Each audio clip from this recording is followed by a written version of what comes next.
हम्म। संलेखना संथारा समाधि, इसका हमारा स्वाध्याय चल रहा है, जिसके अंतर्गत 12 भावना में से अभी हमारा चल रहा है बोधि दुर्लभ भावना। इसको हमने कल किया था, बोधि दुर्लभ भावना।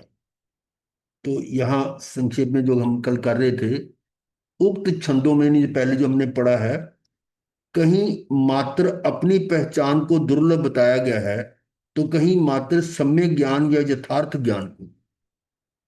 तो शब्दावली अलग अलग है कि अपनी पहचान का मतलब क्या है, कि अपने को जानना, अपने को पहचानना, अपने में ही रमन करना। अर्थ क्या है? ज्ञान दर्शन चरित्र हो गया।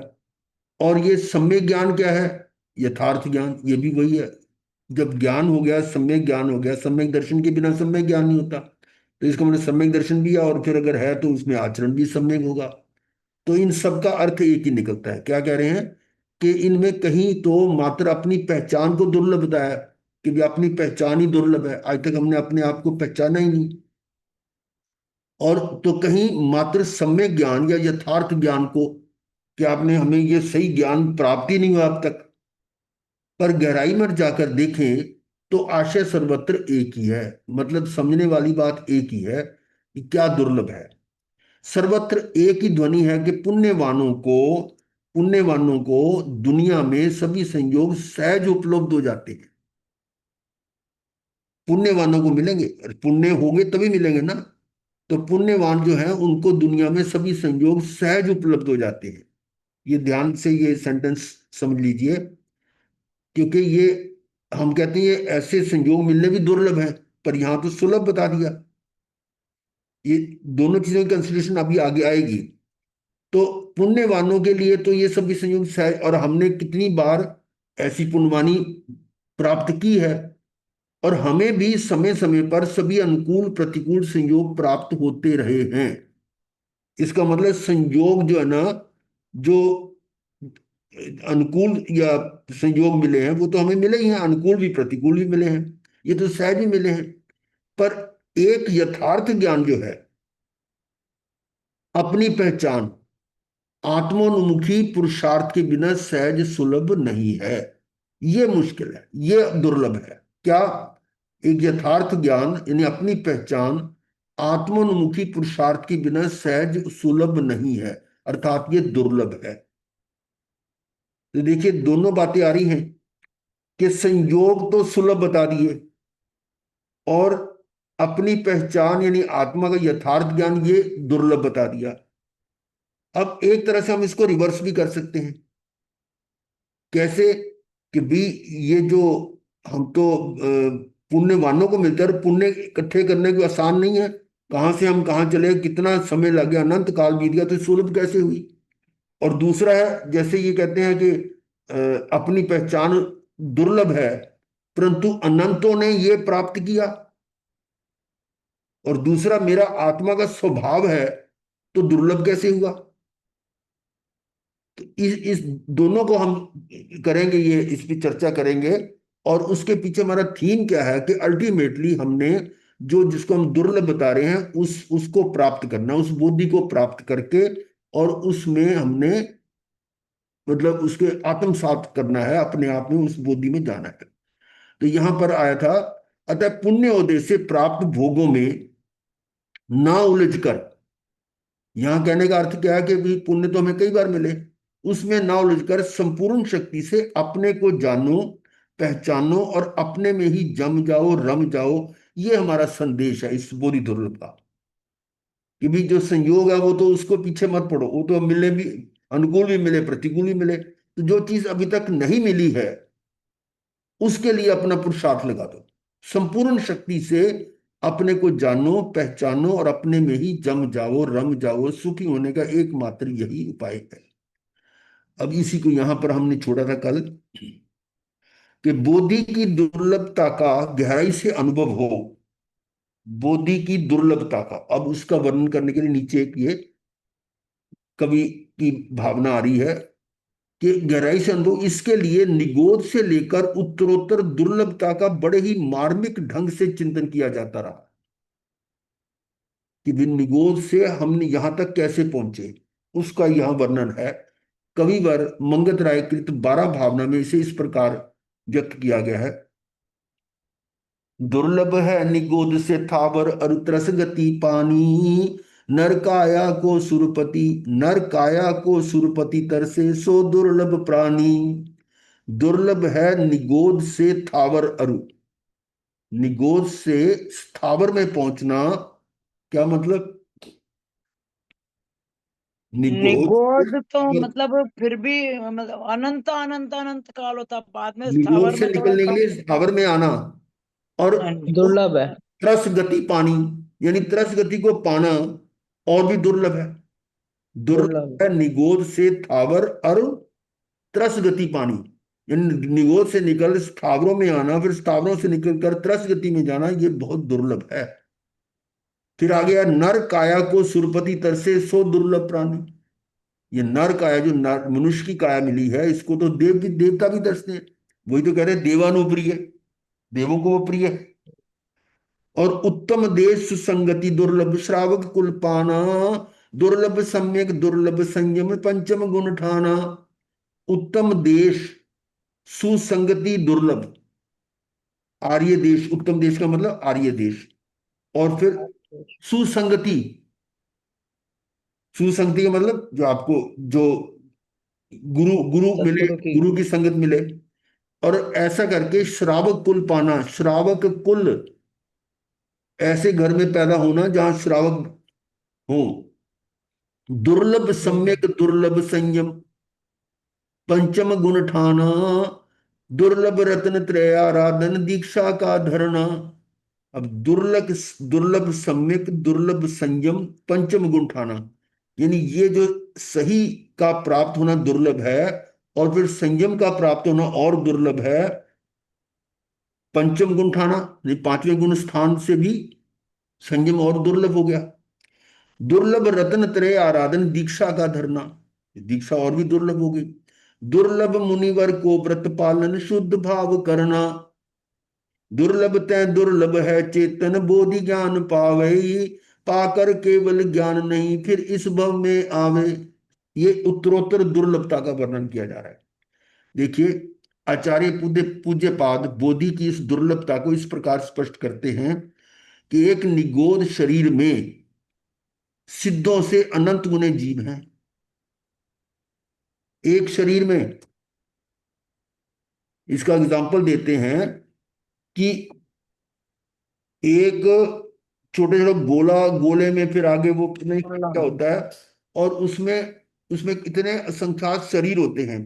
फिर एक शरीर में अनंत जीव है, एक शरीर में।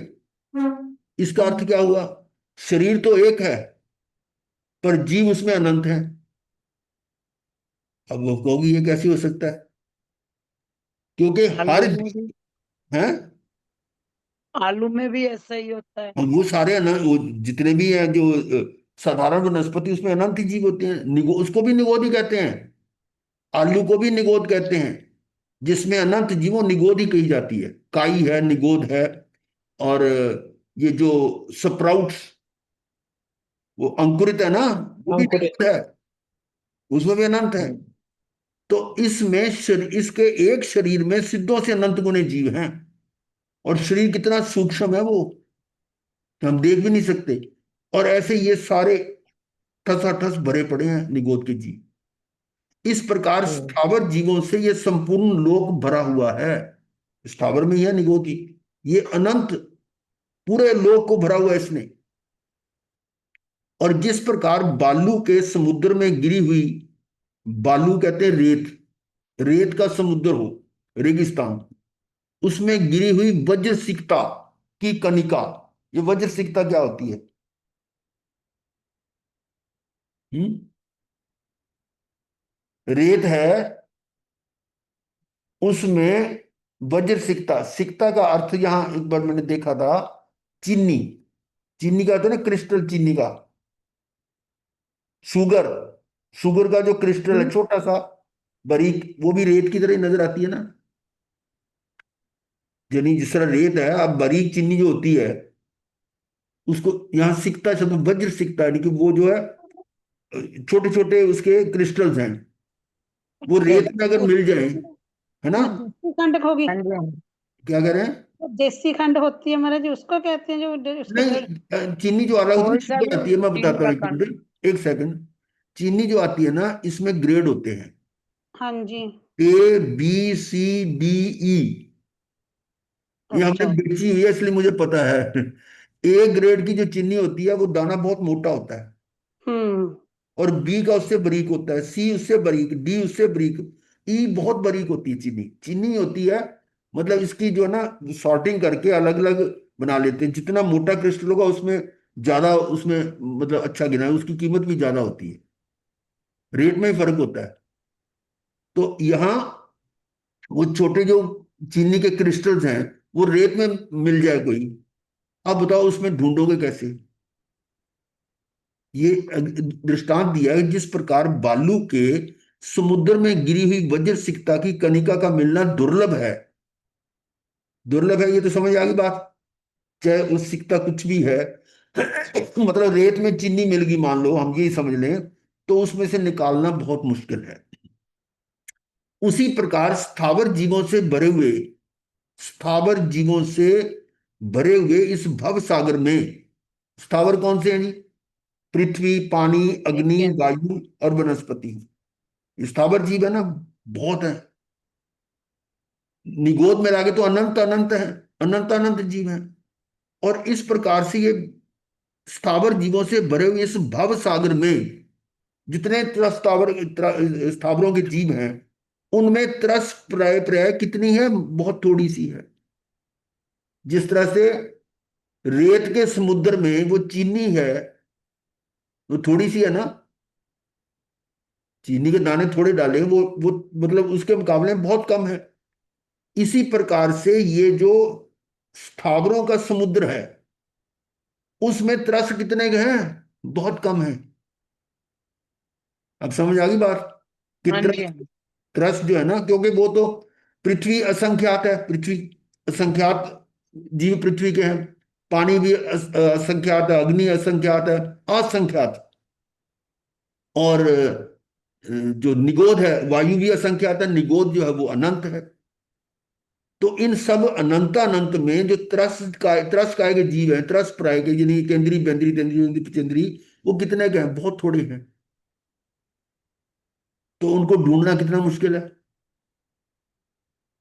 समझ आ गई बात? जिस तरह जी से आ गई। है, तो वो इस, आ गई गुरुजी। हाँ, उस स्थावर जीवों से भरे हुए इस भव सागर में त्रस पर्याय का मिलना अत्यंत दुर्लभ है, कि वो इतने जीव उसमें हैं, तो उनमें से त्रस पर्याय बहुत कम है। फिर त्रस पर्यायों में विकल त्रयों, विकल त्रय क्या होता है? विकल त्रय, देखो त्रस, द्विवेंद्री से लेके पंचेंद्री। हाँ, एक केंद्री से लेकर पचेंद्री तक ये जातियां हैं पांच। एक केंद्री तो आ गई स्थावरों में, और पचेंद्री को छोड़ दो, पचेंद्री सकल है, सकल मतलब सारी इंद्रियां हैं। और एकेंद्री में एक है, बेंद्री में दो है, तीन्द्री में तीन है, चौंद्री में चार है ना। इस बेंद्री तेंद्री चौरेंद्री को अलग कैटेगरी में ले लिया, उसको कह दिया विकलेंद्रिय, विकल त्रय, तीनों विकल हैं। समझ आ गई बात? विकलेंद्रिय मतलब विकल क्यों कहा? कि इनकी इंद्रियां कंप्लीट हाँ नहीं जी। है, पूरी नहीं है। और पूरी तो एकेंद्री की भी नहीं, एकेंद्री को हमने स्थावर में ले लिया, तो जो पूरी नहीं है वो बनी तीन, बेंद्री तेंद्री चौंद्री। और इनकी बहुलता है, इनका इनकी संख्या भी संख्या संख्या बहुत ज्यादा है। किसके मुकाबले में? जिस प्रकार गुणों के समूह में कृतज्ञता का मिलना अति दुर्लभ है, गुणों के समूह में, अब देखो ये उदाहरण अलग से दी दी दृष्टांत, कई तरह के गुण हैं, उसमें एक गुण कृतज्ञता का गुण है, ये बहुत कम मिलेगी। एहसान फरामोश बहुत मिल जाएंगे, जो एहसान मानते ही नहीं है। पर जो एहसान मानते हैं, एहसान मंद जिसको कहते हैं, कृतज्ञ, वो कितने हैं? बहुत कम है। जो आपको आपके प्रति कृतज्ञता ज्ञापित करते हैं, कितने हैं? दुर्लभ है। यानी गुणों गुणे और गुण कितने उसे, पर उसमें कृतज्ञता का गुण जब वो दुर्लभ बता दिया। उसी प्रकार त्रस पर्याय में पचेंद्री पर्याय का प्राप्त होना अत्यंत कठिन है। अब त्रस में से पचेंद्री बहुत कम है, उसमें बेंद्री तेंद्री विकलेंद्री के मुकाबले में। देखो अब बेंद्री में शंख गोंगा वगैरह कितने हैं, तेंद्री में चींटियां ले लो, बहुत ज्यादा है। मनुष्य तो उसके मुकाबले में कुछ भी नहीं है, तो इनकी संख्या ज्यादा है। और उसमें से पचेंद्री बहुत कम है, इसका मतलब वो और दुर्लभ हो गया ना। इसका मतलब पचेंद्री पर्याय का प्राप्त होना अत्यंत कठिन है। अब सीक्वेंस समझ गए ना, कि निगोद सबसे इजी है, फिर स्थावर दूसरे आगे, फिर स्थावरों के ऊपर त्रस, त्रस में भी बेंद्री तेंद्री चौरेंद्री को पहले ले लिया, फिर उसमें पचेंद्री और कठिन है। तो बचेंद्री पर्याय में भी पशु, मृग, पक्षी और सर्प आदि त्रिंचों की बहुलता है। अब देख लो, बचेंद्री में नरक भी है, देव भी है, मनुष्य भी है और त्रिंच भी है, पर सबसे ज्यादा संख्या त्रिंचों की है। बचेंद्री में जो त्रिंच है सबसे ज्यादा है। अतः जिस प्रकार चौराहे पर पड़ी हुई रत्न राशि का प्राप्त होना कठिन है, किसी चौराहे पर ऐसे रत्नों का ढेर को रखा मिलेगा आपको? नहीं मिलेगा। उसी मध्यम बंदा प्रकार, में हाँ, मध्यम बंदा में कर दे। हाँ जी, हाँ जी। वो सीक्वेंस द्वारा से समझा दीजिए, वो क्या जैसे विकलेंद्रिय का समझाया आपने, थोड़ा समझ नहीं आया। अच्छा, पहली बात तो ये थी कि निगोद जो है वो अनंत अनंत जीव है निगोद के। उसमें एक जो सूक्ष्म से सूक्ष्म जो है ना शरीर है उसका, जो हमें दिखाई भी नहीं देता, और जी पूरे लोक में भरा पड़ा है। और एक एक शरीर में जो इतना सूक्ष्म शरीर है, उसके अंदर अनंत जीव है। कितने? सिद्धों से भी अनंत गुना। सिद्ध कितने हैं? अनंत सिद्ध है। उससे भी अनंत। अनंत गुना जीव किसमें? एक शरीर में। जी वो शरीर भी इतना सूक्ष्म है कि हमें नजर भी नहीं आएगा, और ये लोग पूरा ठसाठस भरा पड़ा उससे। तो जी उसमें से स्थावर बहुत कम है, बाकी के पृथ्वी, पानी, अग्नि, वायु, ये जी असंख्यात हैं। और निगोद अनंत में है। तो इसका मतलब निगोद जो जो स्थावर बनना दुर्लभ हो गया उसके मुकाबले में। जी जिसकी संख्या कम है उसमें प्रोबेबिलिटी भी कम होगी ना। कहती। वैकेंसी कितनी है? जिसकी ज्यादा वैकेंसी है उसमें नौकरी मिलने की चांसेस ज्यादा हैं, जिसमें वैकेंसी कम है और जी जी उसमें प्रोबेबिलिटी कम होगी।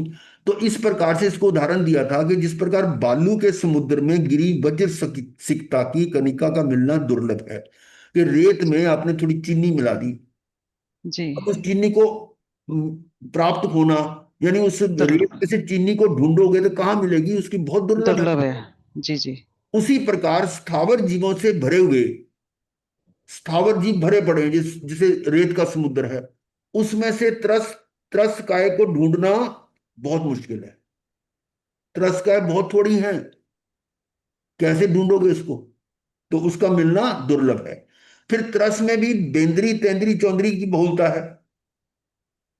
बेंद्री हम्म। तेंद्री चौंदरी की बहुलता पचेंद्री के मुकाबले में। तो इसका जी मतलब जी पचेंद्री और कठिन हो गए ना। उसी प्रकार जी त्रस पर्याय में पचेंद्री पर्याय का प्राप्त होना अत्यंत कठिन है। जी अब जी पचेंद्री ओके। पर्याय में त्रिंच ज्यादा है, जलचर, स्थलचर, खेचर, यानी जो ये क्या बोलते हैं, जमीन पर चलने वाले, उड़ परिसर भुज परिसर। उड़ने, हाँ, उड़ने वाले और पानी वाले, के इस तरह के कितने भेद हो सकते हैं। उसमें पशु, पक्षी, ये सारे जीव आ गए ना, सर्प आदि रेंग कर चलने वाले, जी इनकी जी जी पूर्णता है। और जिस प्रकार, अब यह दृष्टांत क्या दिया कि चुराहे पर आपको रत्नों की राशि मिल सकती क्या? वो चुराहे पे छोड़ेगा कोई? बहुत मुश्किल है, कठिन है। इसी प्रकार से इनमें पचेंद्री में मनुष्य पर्याय का मिलना अति अति कठिन है। ठीक है, बात समझ में आ गई? जी जी। इसको और बड़ी तरह कृपा से की। अब जी जी बड़ी कृपा मैथमेटिकली, की। मैथमेटिकली समझ लो। उसमें क्या है कि मतलब सबको मैं टोटल करके एग्जांपल देता हूं। कि मनुष्य को छोड़कर बाकी जीव अनंत अनंत है। मनुष्य की संख्या 29 अंकों में लिखी जा सकती है, 29 डिजिट्स की संख्या मनुष्य की है। इसमें पहला जो अक्षर है वो 7 का या ऐसे होता है, और बाकी ऐसे करके 29 अंकों की संख्या होती है। ये मनुष्यों की संख्या है। इसका मतलब इतने मनुष्य हैं, यानी इतनी प्रोबेबिलिटी, इतने पोस्ट हैं, इतनी इतनी वैकेंसी है मनुष्य में, कि मनुष्य के जीव में इतने जीव समासे, इससे ज्यादा नहीं। यानी एक एक एक समझ लो क्लास है, एक क्लास है या एक टीम है जिसमें इतने बैठ सकते हैं, इतने मनुष्य आ सकते हैं। और अब मनुष्य बनने के लिए कितने कैंडिडेट हैं? अनंत अनंत, क्योंकि अनंत अनंत जीव है ना। किसमें? निगोद में है, फिर स्थावर में, त्रस्काय में, बेंद्री, तेंद्री, चौंद्री, पचेंद्री, इसमें सब हैं जितने जीव है। मनुष्य को छोड़कर बाकी तो क्या अनंत है ना। तो अनंत जीव इस मनुष्य बनना चाहें तो मनुष्य की संख्या तो बहुत लिमिटेड है। अभी किसी ने, ये एग्जांपल और दे दूं, कि पूरे मान लो इंडिया में 1 लाख पोस्ट निकली खाली, 1 लाख मान लेते हैं, और एप्लीकेशन आ गई करोड़ों में, करोड़ लोग उसको अप्लाई करने वाले हैं। अब बताओ, एक व्यक्ति को पोस्ट मिलने की चांसेस कितने हैं? कि 1 लाख को 1 करोड़ से डिवाइड करोगे ना। नहीं समझे? महाराज जी बहुत कम है। 0.0 समथिंग। हाँ, ये तरीका होता है प्रोबेबिलिटी निकालने का। मैंने शायद पहले ही बताया था कि मान लो कॉइन है, कॉइन उल्टा जो कर है दिया उसको। हेड और टेल। तो जी। हेड और टेल में दो दो पॉसिबिलिटीज हैं, हेड या टेल। तो इसमें से हमें हेड मिले तो कितनी कितनी प्रोबेबिलिटी होगी? 1/2। 1/2। इस तरह 6 का डाइस है वो, 1 2 3 4 5 6 तक, तो 6 अंक आने में प्रोबेबिलिटी क्या होगी? 1/6। अब जी 100 में से 1 अंक कोई प्राप्त करना है तो 1/100, और 1 लाख में से 1 अंक हमने निकालना हो, उल्टा कर दिया। उसकी प्रोबेबिलिटी 1 लाख से डिवाइड करेंगे। जी और अनंत में से हमने ये गिनती के निकालने हो तो अनंत से डिवाइड करोगे ना। जी जिस संख्या को डिवाइड कर रहे हो वो संख्या जितनी बड़ी होती जाएगी नीचे वाली, उतना उत्तर छोटा होता जाएगा। ठीक है? किसी भी संख्या को 100 से डिवाइड करते हो, मतलब मान लो कोई भी संख्या है, उसको मतलब 100 ही है, 100 का आपने 2 से डिवाइड किया तो 50 आ गया। 10 से डिवाइड करो 10 आ गया। अब 10 बड़ा होने से उत्तर कम हो गया ना। अब मतलब उसको 50 से डिवाइड करोगे तो उत्तर 2 आ गया। 100 से डिवाइड करो तो उत्तर 1 आ गया। अब 1000 से डिवाइड करो तो उत्तर 1 से भी कम आएगा, 1/10। जी ऐसे नीचे की संख्या जितनी बढ़ती जाएगी उत्तर आपका उतना छोटा होता है। अब जी। नीचे की संख्या इन्फिनिटी कर दी आपने, अनंत, तो उत्तर क्या आएगा?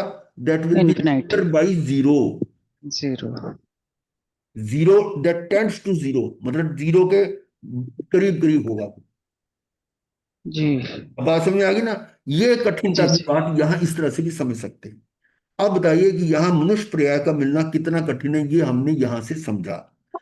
अब कह रहा है कि यदि एक बार मनुष्य पर्याय मिल भी गई, मिल तो है गई, हमें मिली है ना, तो फिर उसका दोबारा मिलना तो इतना कठिन है, वो और भी कठिन है कि जितना जले हुए वृक्ष के परमाणुओं का पुनः उस वृक्ष पर्याय रूप होना कठिन होता है। एक वृक्ष जल गया, पेड़ जल गया है, और उसके परमाणु को दोबारा वो उसी मतलब कंडीशन में रिस्टोर हो जाए, बहुत कठिन है। हो सकता है क्या? वो जला हुआ पार्ट दोबारा हरा हो सकता है क्या? नहीं जी, नहीं। नहीं अरे जी, अच्छा। नहीं। आपकी जली हुई रोटी दोबारा वो बन जाएगी वैसे खाने वाली? नहीं नहीं। नहीं। देख लो। तो ये है, जले वृक्ष के परमाणुओं का पुनः उस वृक्ष पर्याय रूप होना कठिन होता है। जो आपको जल गई, रोटी जल गई, जल जाती है, पापड़ जल जाता है, तो क्या उसको दोबारा उस रूप में ला सकते हो? नहीं जी, नहीं। ना, नहीं ला सकते ना। इतना कठिन है वो। कदाचित इसकी प्राप्ति पुनः हो भी जावे, मान लो कोई ऐसा ऑपरेशन कर दिया आपने हो भी जावे तो भी उत्तम देश। अब क्या बोल रहे हैं कि कदाचित इसकी प्राप्ति पुनः हो भी जावे, किसकी प्राप्ति? शरीर की। ना, मनुष्य भाव की। दुष्पर्याय। आयुष। आयुष। वो तो मिलना कठिन है तो कठिन है, पर फिर भी कह रहे हैं कदाचित इसकी प्राप्ति पुनः हो भी जावे। किसकी प्राप्ति? मनुष्य पर्याय। मनुष्य मनुष्य भाव भाव की। की। जी जी। ये तो पहले बता दिया, इतना कठिन है जैसे वृक्ष का दोबारा वो रिस्टोर होना। तो फिर जी भी अगर मान लो मनुष्य पर्याय मिल जावे किसी तरह से, तो मिलने पर भी उत्तम देश, उत्तम कुल, स्वस्थ इंद्रियां और स्वस्थ शरीर की प्राप्ति उत्तरोत्तर अत्यंत दुर्लभ समझना चाहिए।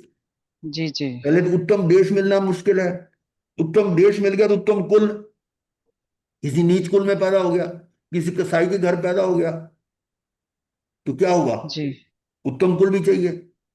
और जी। फिर उसमें पैदा होकर स्वस्थ इंद्रियां मिल जाए, ये ना हो कि वो रोगी हो, इंद्रियां पूरी ना मिले किसी की। हम्म कोई सुन नहीं सकता, कोई गूंगा पैदा हो जाता है, कोई किस तरह को, इंद्रियों में कमी है ना।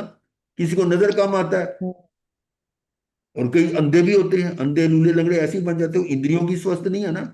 और उसमें भी कई तरह की हम्म वैरायटीज हैं। और उससे भी ऊपर स्वस्थ शरीर की प्राप्ति, शरीर स्वस्थ मिलना ये भी और दुर्लभ है ना, दुर्लभता। जी जी। उत्तरोत्तर अत्यंत दुर्लभ समझना चाहिए।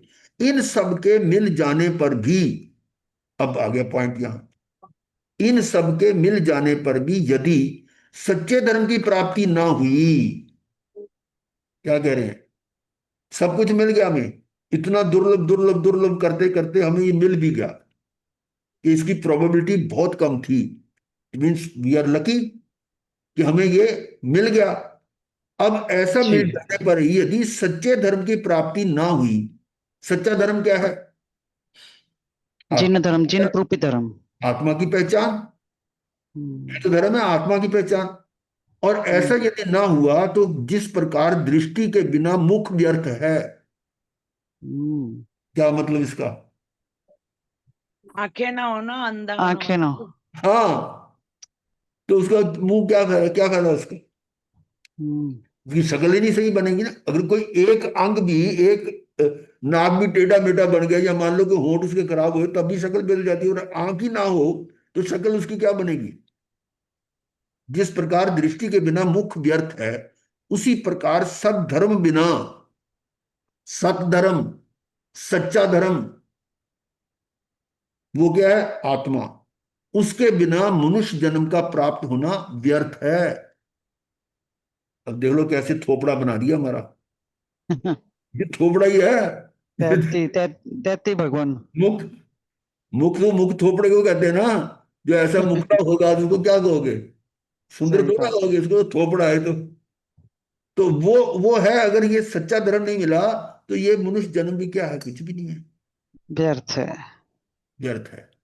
इस प्रकार अति कठिनता से प्राप्त धर्म को पाकर भी इतनी कठिनाई से ये मिला हमें। अब इसके पीछे क्या क्या हमने किया है वो सुनोगे तो आपको और भी हैरानगी होगी कि किसी भी तरह से हमने दुख सहते सहते सहते सहते अनंत बार जन्म मरण करते करते, और कितने दुख सहे होंगे, वो करते करते फिर हम क्रमबद्ध पर्याय से कैसे कैसे यहाँ पहुंच गए, है ना। तो बड़ी कठिनता से प्राप्त, इस प्रकार अति कठिनता से प्राप्त धर्म को पाकर भी, अब मान लो यहां पर जो धर्म नहीं मिला, अब धर्म भी मिल गया हमें, वितरागवाणी मिल रही है। धर्म को पाकर भी विषय सुख में रंजायमान होना,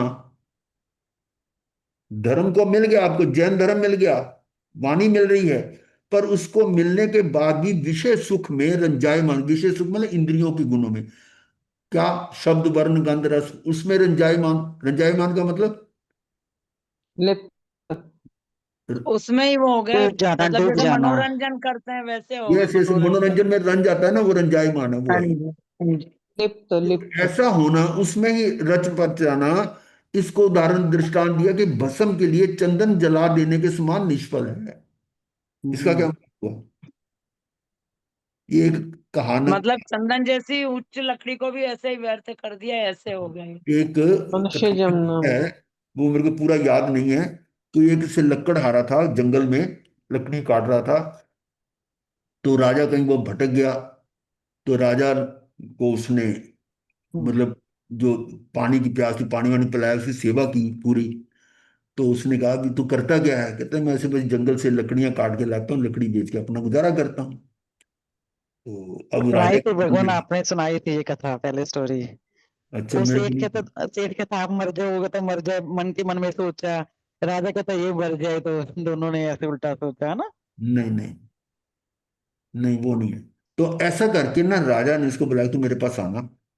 अब उसने क्या किया, राजा ने एक चंदन का बाग था, वो उसको दे दिया कि बेचारा इतनी लकड़ियां इकट्ठी करता रहेगा, पता नहीं कितने सारी जिंदगी लगा रहेगा, तुझे कमाई नहीं कर सकती। यहाँ से चंदन की लकड़ी एक बेचेगा तो इसको लाखों रुपए मिल जाएंगे, है ना।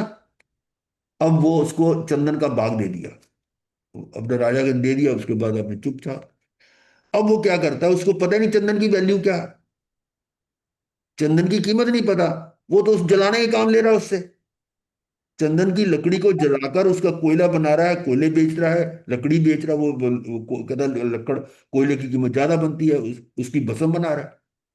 यानी भस्म के लिए चंदन जला देने वाले के समान नहीं। अब उसने ऐसा करके पूरा का पूरा जंगल वो बाग खत्म कर दिया। अब वो राजा ने सोचा होगा कि जिसको मैंने बाग दिया, तो अब तो वो उसके बड़े घर बार बहल बहल हो गए होंगे, इतना वो कीमती था। तो वहां उधर से निकला, देखा क्या, ये तो वैसे के वैसे ही है। अब बताओ कि ऐसा व्यक्ति, उसको क्या कहोगे? मूर्ख। ये यो जो है, अज्ञानी। चंदन जैसा उसको मिला ये धर्म, और उसको कहां लगा दिया उसने? विषय सुख में। विषय सुख में। इस ये धर्म पाकर भी, ये जैन धर्म पाकर भी हम विषय सुख में रंजायमान होकर, तो वो किसके समान है? भस्म के लिए चंदन जला देने के समान निष्फल है। सही बात है। कितनी कितनी विडंबना है कि जो नहीं जानता उसको क्या पता है चंदन की कीमत क्या होती है? नहीं जानता।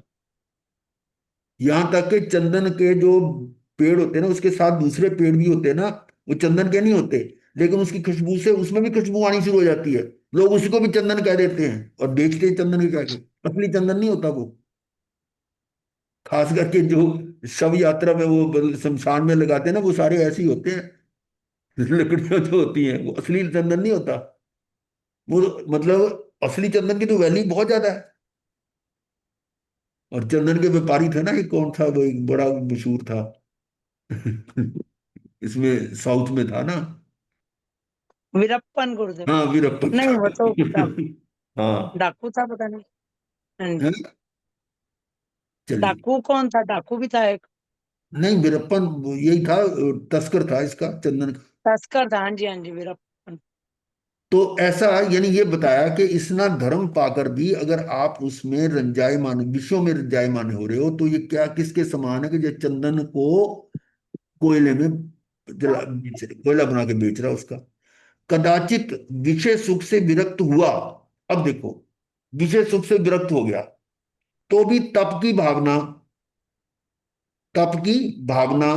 धर्म की प्रभावना, और सहज समाधि का, सुख से मरण रूप समाधि का प्राप्त होना अति दुर्लभ है। कि अब विषयों से हटकर तप करेगा तो विषयों से हटेगा तभी करेगा ना। और धर्म की प्रभावना, सहज समाधि का, अपने शांत, सुख से मरण रूप समाधि का प्राप्त होना अति अति दुर्लभ है। इसके होने पर ही बोधि लाभ सफल है। अगर ऐसा हो रहा है तो वो बोधि लाभ सफल है। ऐसा विचार करना ही बोधि दुर्लभ भावना है। अब समझ आ गई बोधि दुर्लभ भावना क्या है? अब थोड़ा सा यहां पर चेंज कर रहे हैं।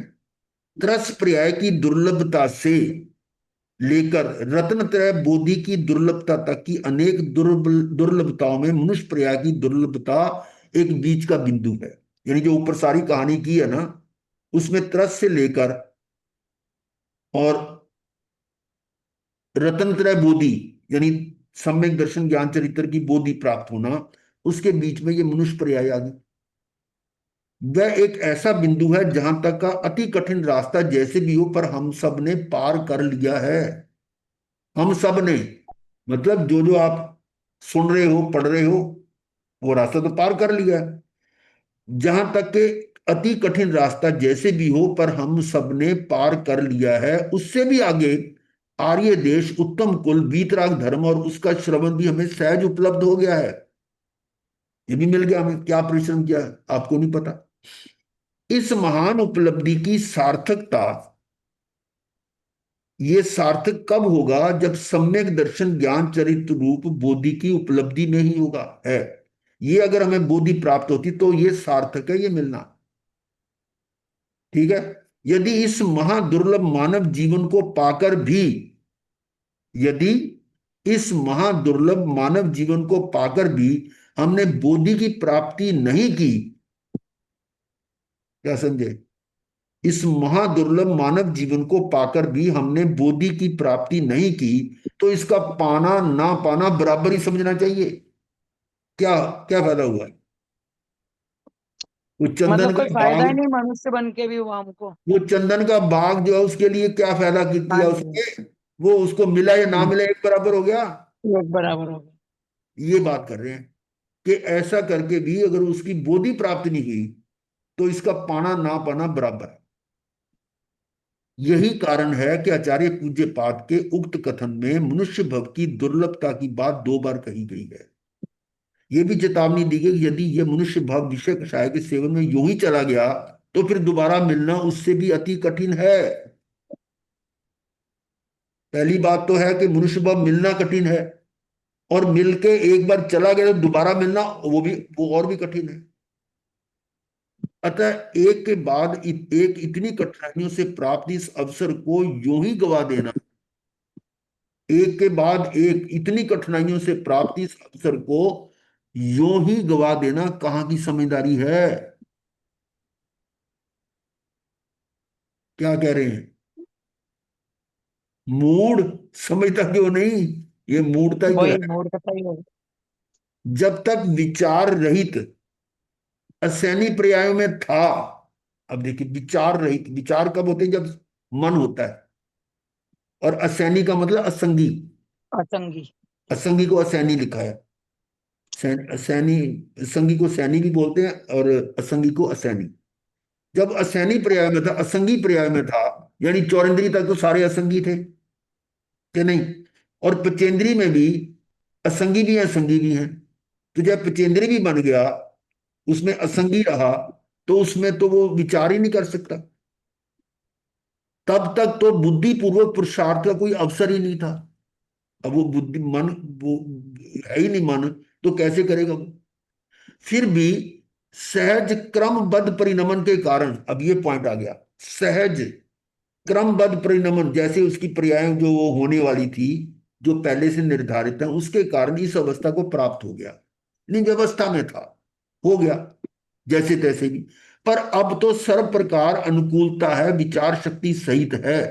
अब हमें जो कुछ मिला है उसमें मन भी है ना, और सभी प्रकार की अनुकूलता भी है। आर्य देश, उत्तम कुल और धर्म सब कुछ मिल रहा है, और विचार विचार शक्ति भी है। अतः सर्व उद्यम से, सर्व उद्यम सब प्रकार से उद्यम, उद्यम मतलब परिश्रम से महादुर्लभ बोधि की उपलब्धि में संलग्न हो जाना ही श्रेयस्कर है। ये समझाया जा रहा है कि अब ऐसी जो दुर्लभ चीज को पाकर और उससे महादुर्लभ बोधि को प्राप्त करना, उसके लिए अपना पुरुषार्थ लगा दो, उसमें लग जाओ, संलग्न हो जाना, यही श्रेयस्कर है। निरंतर किया गया इस प्रकार का आत्मोन्मुखी पुरुषार्थ प्रेरक चिंतन ही बोधि दुर्लभ भावना है। लगातार हम यही सोचते रहे कि ये हमें बोधि दुर्लभ, बोधि प्राप्त करना है, ऐसा चिंतन करना ही बोधि दुर्लभ भावना है। बोधि दुर्लभ भावना का मतलब ये नहीं है कि भी ये बस हमने 2 लाइनें याद कर ली और बोधि दुर्लभ भाव होगी। हर समय इस प्रकार का चिंतन हो कि ये हमें बोधि जो है दुर्लभ है, वो हमें प्राप्त करनी है। ठीक है, आगे देखिए। बोधि दुर्लभ भावना की उक्त चिंतन प्रक्रिया के अतिरिक्त, अब यहां थोड़ा सा लाइन चेंज हो रही है।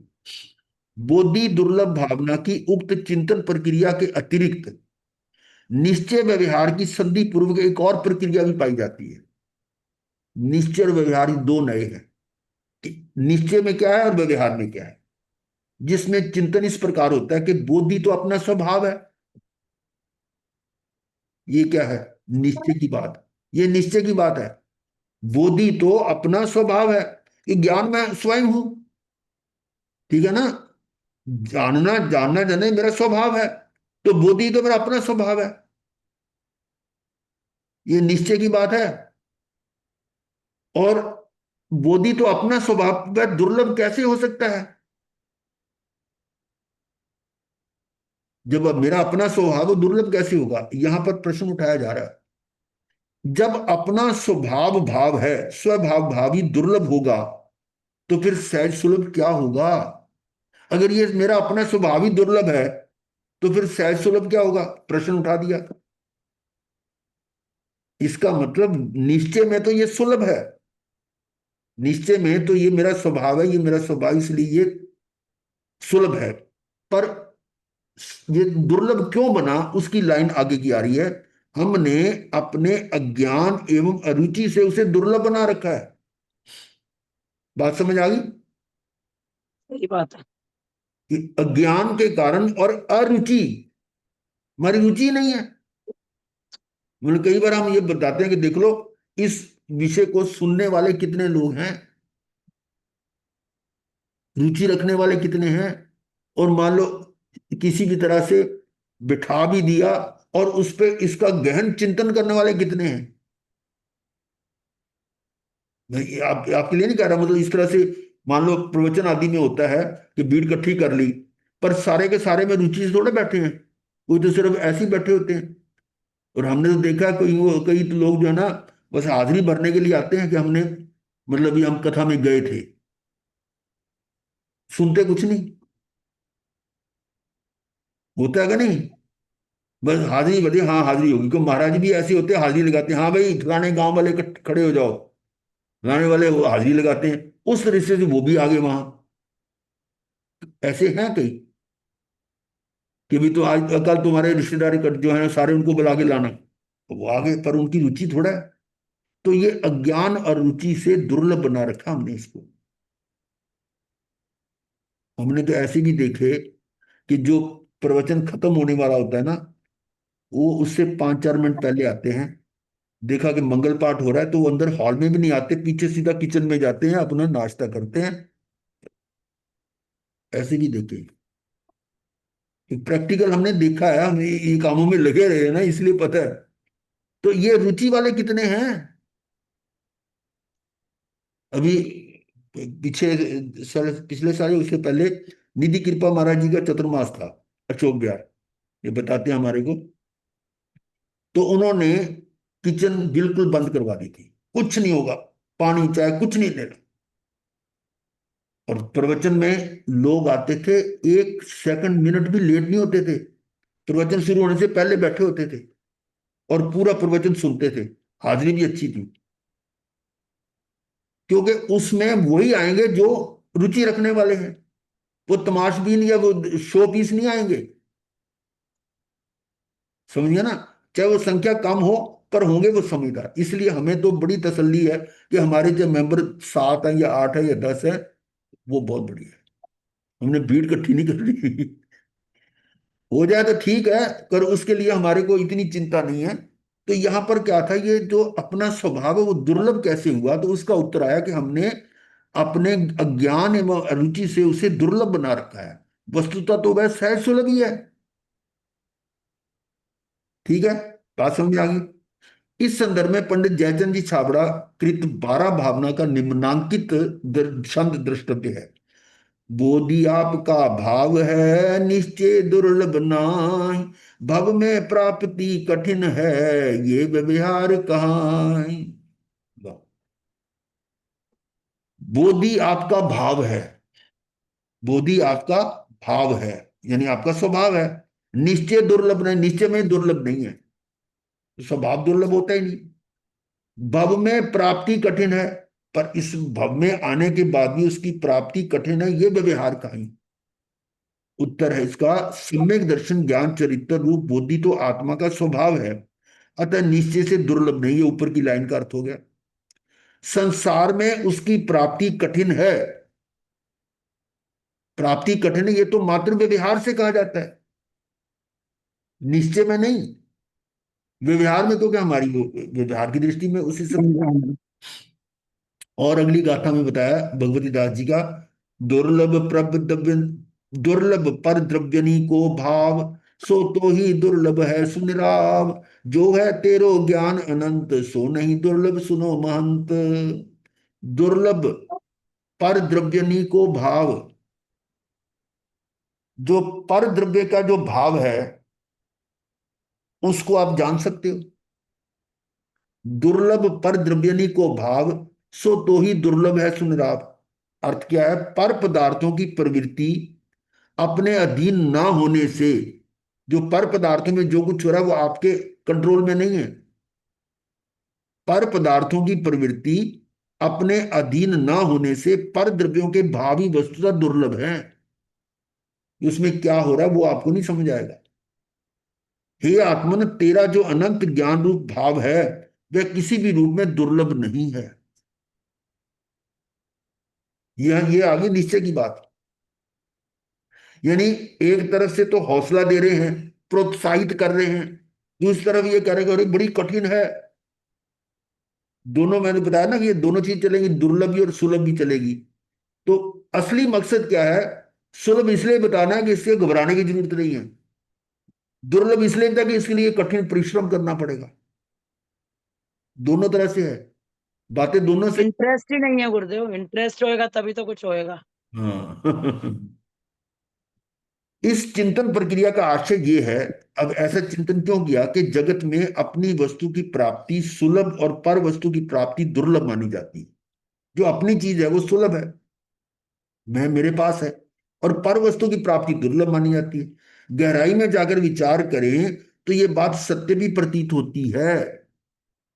सही है कि अपनी चीज अपने हाथ में वो सुलभ है, पर पराई की चीज मेरे हाथ में नहीं है। क्योंकि जो अपनी वस्तु है तो सदा उपलब्ध ही है, वो तो मेरे पास है ही, उसकी प्राप्ति दुर्लभ कैसे हो सकती है? पर यहां बात ज्ञान स्वभाव की नहीं, अपितु सम्यक दर्शन ज्ञान चरित्र स्वभाव भाव की पर्याय की है। क्या बात है? ज्ञान स्वभाव तो मेरा है, ज्ञान जानना, पर सही जानना, सही अनुभव करना और सही चरित्र में आना, ये जो पर्याय है ना, ये स्वभाव पर्याय, ये दुर्लभ है, जो अनादि से उपलब्ध नहीं है। मेरे अंदर है पर वो प्रकट नहीं हुआ ना, इसलिए दुर्लभ है। क्योंकि अनादि काल से ये जो शुद्ध पर्याय है, स्वभाव पर्याय, वो प्रकट नहीं हुई।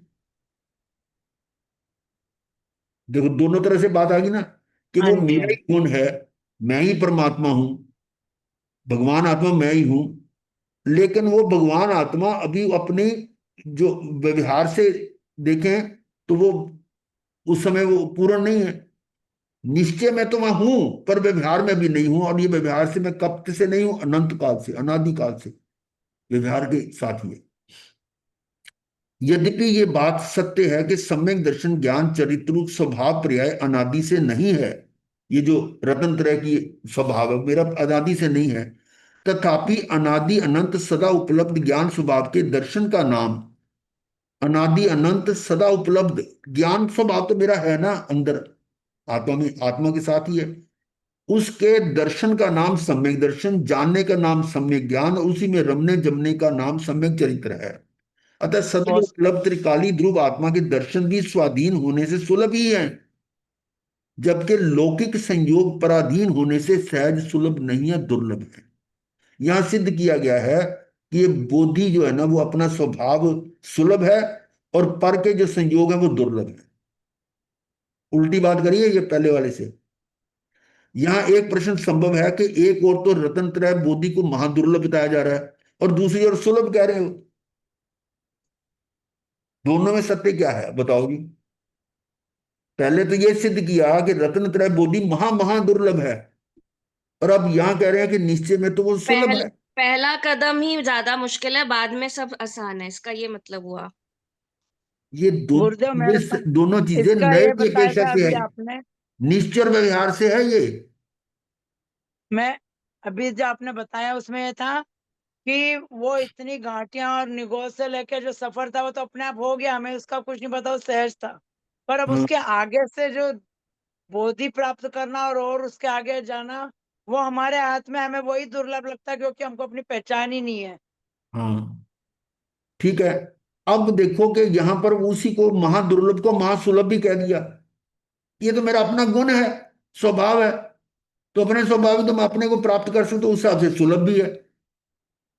ये हमें प्रोत्साहन दिया जा रहा है कि घबराओ नहीं, ये सुलभ है। वो यहां कह रहे हैं कि अपने आप में इंटरेस्ट तो डेवलप करो, सब सुलभ है। हाँ, अब दोनों में सच्चाई क्या है इसको बताते हैं भाई। उक्त दोनों प्रकार के कथन परस्पर विरोधी नहीं है, क्योंकि एक तरफ वो सुलभ कह रहे हैं, एक तरफ दुर्लभ कह रहे हैं। दोनों चीजें कैसी होगी? अपितु एक दूसरे के पूरक ही हैं। इस बात को समझने के लिए हमें 12 भावनाओं की चिंतन प्रक्रिया के मूल में जाना होगा, उसका उद्देश्य समझना होगा।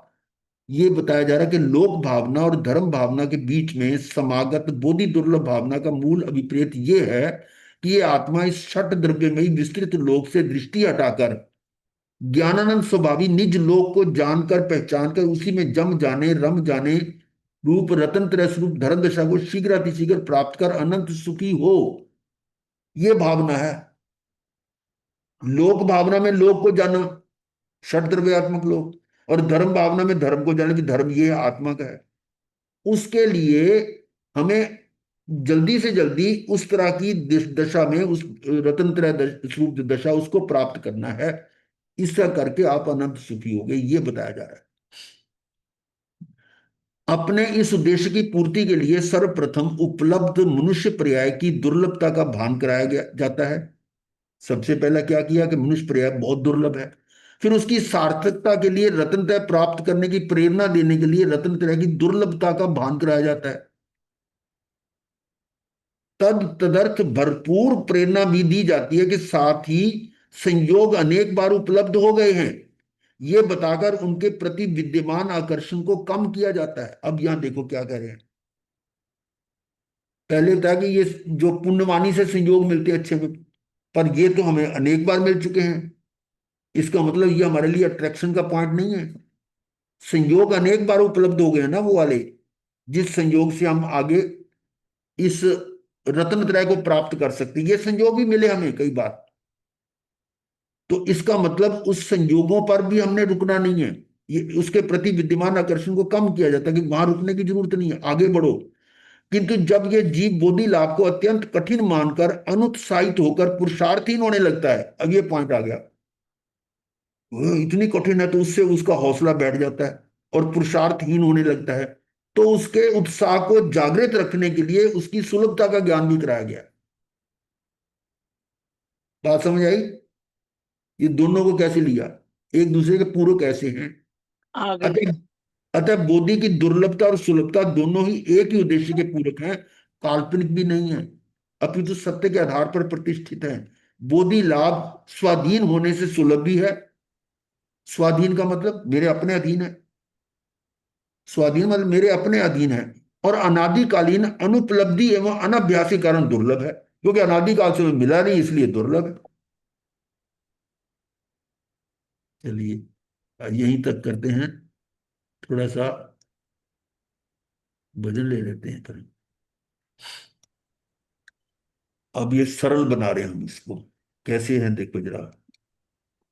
जिनवर की वाणी से हमने ये जाना, जिनवर की वाणी से हमने ये जाना, सबसे सरल है निज पद पाना। बोलो जी, है ना सरल?